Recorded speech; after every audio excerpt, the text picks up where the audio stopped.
Welcome back to the International Wealth Builders Radio Show with your host, Dr. Sharon Barnes. And I hope you stay tuned for the remainder of the hour.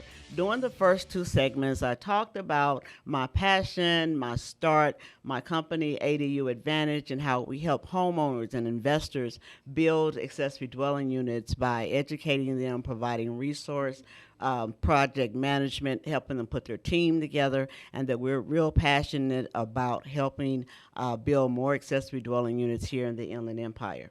I also mentioned about the Revitalize program that allows you money to fix up your property if you're interested in selling it with no fees, no interest, no credit checks, so you can get the maximum for your property, and that it also can be a bridge loan for investors. And now I am excited to welcome to my show today Mr. Lionel Hicks, who is an appraiser, also a real estate professional. So we get a 2-for-1 here. Yes. And talking about accessory dwelling units, like I said, they're here to stay.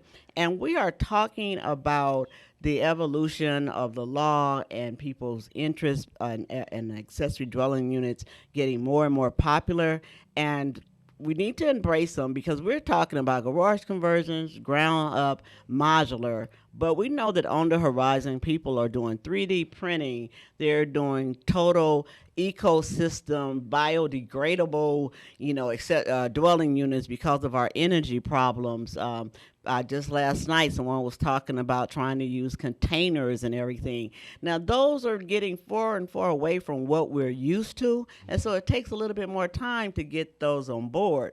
But we do need to take advantage of this wave on accessory dwelling units. I agree. And as I was mentioning,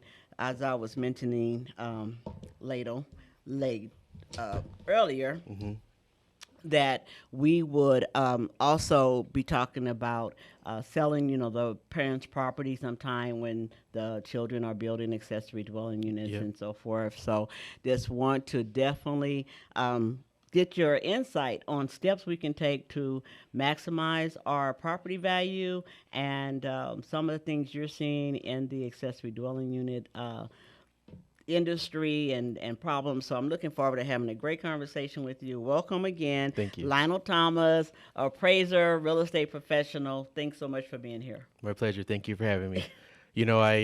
I've seen so many different scenarios that I'm trying to pick one and choose a path to explain. But in the scenario, because from what you just said, like if you have a family member who is aging in place, and maybe they need additional income, adding an ADU for them and maybe renting out the single family home is a beautiful, brilliant idea. Exactly. The equity is there. They're going to enjoy a newly constructed home that fits their lifestyle because they don't need all the space. They don't need all the function of a whole home anymore. Exactly. And then they can benefit from the rental income of that same property without, paying additional taxes for another property or another piece of land or whatever the case could be. Yeah. So I had one client, prospect, who's out in like Cathedral City, and they were building an ADU in their backyard for their mother. Yep. But the mother had a property for sale in LA. Yep. But the mother's on a fixed income, so she can't really fix up that property.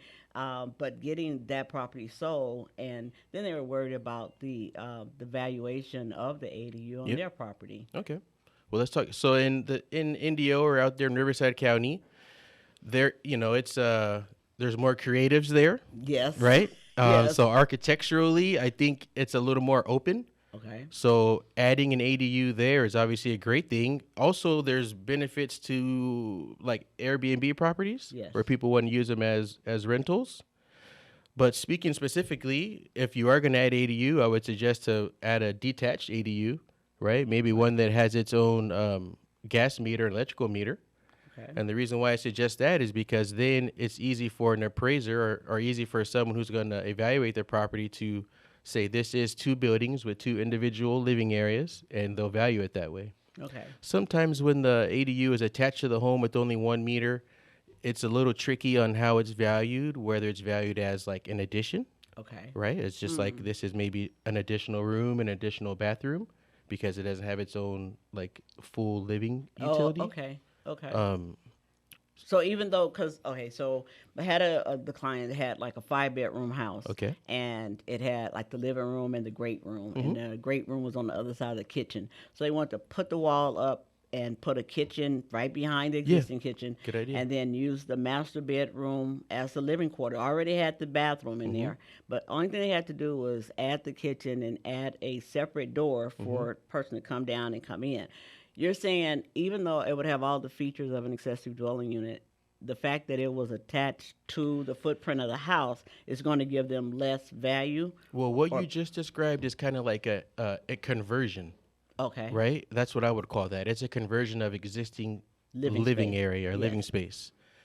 And in that scenario, when I get the order, let's say I'm working for whatever bank or credit union, I get the order and I type in the address, the tax report is likely going to reflect what's been there for the last 50 years. Exactly. So maybe not until I get there, I'm going to see that they have split the home in a way that is acceptable or, usable for them, which is good. But I guess the core issue is you want to be conforming. Okay. And ADUs themselves are burgeoning, so they're kind of non-conforming. And is that a bad way to say? Is that a bad word or what? Well, no, it's not a bad word. It's kind of new to me. Okay, I'm trying to get this. Okay, I'm saying conforming because are we talking about non-conforming use or non-conforming structurally? Good question. That's maybe where I'm getting, because non-conforming when it comes to lending or whatever, in my mind got one thing. The way you were saying it kind of had another. I'm thinking about it from the lending perspective. Okay. Because as I choose comparables, if that same home we're talking about, it was 5 bedrooms. Right.